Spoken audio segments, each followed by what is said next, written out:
인풋의 용법에 대해서 한번 보도록 하겠습니다. 인풋은 사용자가 입력한 글자들을 컴퓨터가 인식을 하도록 하는 함수입니다. 예를 들어서 input 프린트 안에다가 인풋을 한번 넣어서 보도록 하겠습니다. 그러면 몇 가지 좀 더 글씨를 써보죠.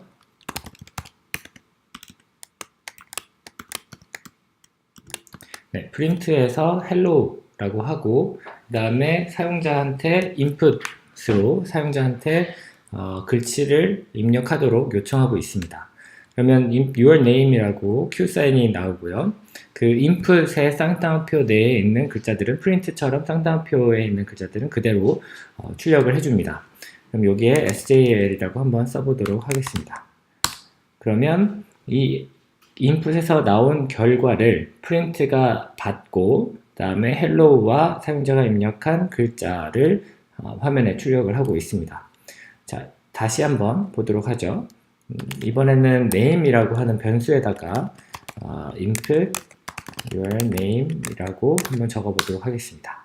그러면 이제는 어떤 역할을 하냐면 사용자가 입력한 글자 SJL을 name에다가 저장을 합니다.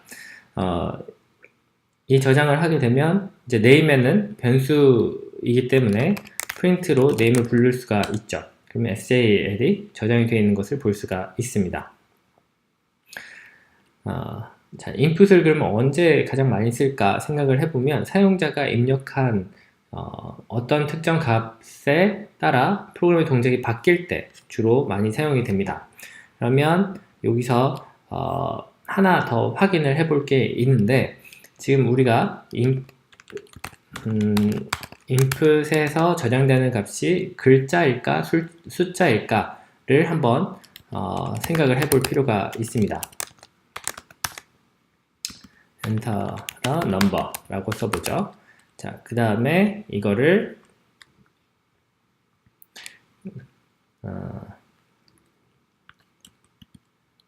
value에다가 저장을 하도록 하겠습니다. 자, 8이라고 저장을 하고 그 다음에 value를 숫자가 들어있다고 생각을 했으니까 곱하기 3을 해보겠습니다. 자, 근데 곱하기를 했는데 나오는 결과가 38, 24가 아니고 8이 3개가 나왔습니다. 왜 이런 결과가 나왔을까 의문스럽죠. 8 곱하기 3이라고 했을 때 24가 나와야지 정상인데 그리고 val에다가 만약에 8이라고 저장을 해놓고 그 다음에 val 곱하기 3을 하면 그때는 24가 나오는데 input에서 value는 input enter the number 라고 썼을 때 쓴 8이라고 하는 숫자는 왜 value 곱하기 3을 했을 때 왜 888이 나오느냐 의문을 가지실 수 있습니다. 그거는 이 인풋이 받아들이는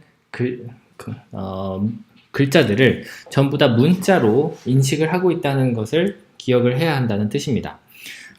그러면 이걸 숫자로 해서 정상적으로 value가 3이 888이 아니라 24가 나오도록 하려면 어떻게 해야 될까 생각을 해봐야겠죠. 자, int라고 하는 기능이 있습니다. int라고 하는 것은 어떤 숫자를 정수로 만드는 또는 어떤 글자를 정수로 만들어주는 일을 합니다. 그래서 int라고 하면 숫자는 여전히 8이라고 보이긴 하지만 그때 나오는 결과를 곱하기 3 했을 때 나온 결과는 24가 됩니다. 그러면 8이라고 하는 value에 저장된 값이 텍스트였다가 이제 숫자로 바뀐 거죠. 그러면 한번 보도록 하겠습니다. 이제 value가 저장하고 있는 값이 과연 숫자일까, 숫자일까, 글자일까 확인해보면 str, 스트링의 약자인, 그러니까 문자열의 약자인 str이라고 표현을 하고 있습니다. 그러면 type int value라고 하면 그때는 int라고 정수형으로 표현을 하고 있습니다. 자, 그러면 이제 이거는 input의 기능이기 때문에 인풋은 입력받으면 스트링, 문자열로 받아들인다 라고 하는 것을 꼭 기억을 해야 할 필요가 있습니다. 자, 그러면 요거를 염두에 두고 하나의 예제를 한번 살펴보도록 하죠. 사용자가 입력한 숫자를 곱셈을 해서 구구단의 표를 만들어 보도록 하겠습니다. 자, 넘버의 약자 num으로 사용자가 입력한 숫자를 받도록 하겠습니다. 그리고 이거를 받은 이 숫자를 활용해서 for I in range 10까지 곱셈을 표를 만들어 보도록 하겠습니다. print num에 곱셈을 하고 그 다음에 i를 활용해서 그 계산 결과를 num 곱하기 i 이렇게 표현을 해서 보도록 하죠. 자, 그러면 요 계산한 식의 결과가 어떻게 되는지 한번 실행을 해 보도록 하죠. 네, 요게 쉼표가 빠졌습니다. 다시 실행해 보겠습니다. 자, enter a number 라고 이제 물어보고 있습니다. 숫자를 5라고 입력을 해 볼게요. 그러면 네, 아까 제가 말씀드린 대로 이거를 문자로 인식을 했기 때문에 5가 이렇게 9번까지 출력되는 것을 볼 수가 있습니다. 그럼 이 코드를 어떻게 바꿔야지 숫자로서의 연산을 할 수 있을까? 네, 두 가지 방법이 있는데 하나는 int라고 하는 함수를 직접 인풋에다가 직접 작성을 이렇게 넣어줄 수가 있고요. 만약에 이거를 원치 않는다면 num을 활용을 할 때 그때 이렇게 입력을 할 수도 있습니다.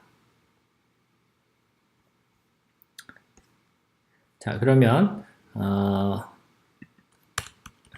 입력을 받은 그 글자 그 자체로 정수형으로 변환시켜서 계산을 한번 해보도록 하겠습니다. 자, 여기서도 마찬가지로 5를 입력을 해보겠습니다. 그러면 이번에는 곱셈을 제대로 처리를 하고 있는 것을 확인할 수가 있습니다. 자, 사용자가 입력하는 값이 무엇이 되길 원하는지 그것을 명확하게 알고 있어야 합니다. 이렇게 int형 말고도 정수를 말하는 int형 말고도 한두 가지가 더 있는데요. 하나 이제 예를 보도록 하죠. input 자, 넘버는 input enter a number 라고 쓰고 한번 실행을 해보죠. 자, 여기서 8이라고 입력을 해보겠습니다. 그러면 여기는 type number라고 했을 때 string 이라는 글자 형이 정의가 되어 있죠. 넘버는 문자형이다 라고 표현을 하고 있는 겁니다. 자, type int number 요건 아까 전에 봤습니다. 그래서 int를 통해서 넘버를 string이었던 넘버를 정수형으로 바꾸고 있는데 하나 더 다른 종류를 보도록 하죠. float라고 하는 게 있습니다. float라고 하는 것은 실수형으로 변환을 해주는 겁니다. 자, 그러면 print float number라고 쓰면 아까 전에는 print int number라고 했을 때 8이라는 숫자 뒤에 아무것도 없죠. 그냥 8이라고 하는 숫자가 .0이라고 하는 소수점 자리를 갖게 되었습니다. 자, 이렇게 곱하기 5를 하면 40.0이라고 소수점 자리를 표현을 하고 있는 것을 볼 수가 있습니다. 왜냐하면 넘버를 소수점으로 만들어줬기 때문에 곱하기 5를 한 결과도 소수점을 갖게 되는 원리가 되겠습니다. 자, 인풋은 굉장히 사용자로부터 입력을 받을 수 있기 때문에 상당히 많이 활용이 되기 때문에 꼭 유의해서 기억을 하셔야겠습니다.